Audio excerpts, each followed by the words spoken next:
So we jumped on a 23 Reef Runner paired with a Mercury V8 300. Excellent combination, propels this boat into the mid 50s with ease. And these boats are extremely well made. We witnessed the entire construction, as this was the model that we chose for our own personal boat at center consoles only. And if you witness the construction, you can see it's for good reason. I have a nice 40-gallon live well here on the leaning post. You have tons of room. Nice leaning post.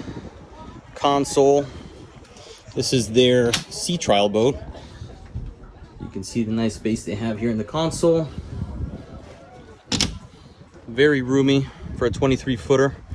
68-gallon fish box here towards the bow. Insulated storage coolers. And those forward bench seats. You got your anchor hatch right there. We just love this boat,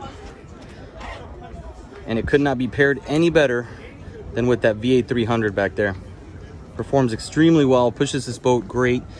You got fish boxes port and starboard, nice bilge area, plus 3 axis panels that makes it extremely easy to do any type of work you want to do on this thing. Make sure to come check them out here at the Miami International Boat Show, Pier 5, down at the end.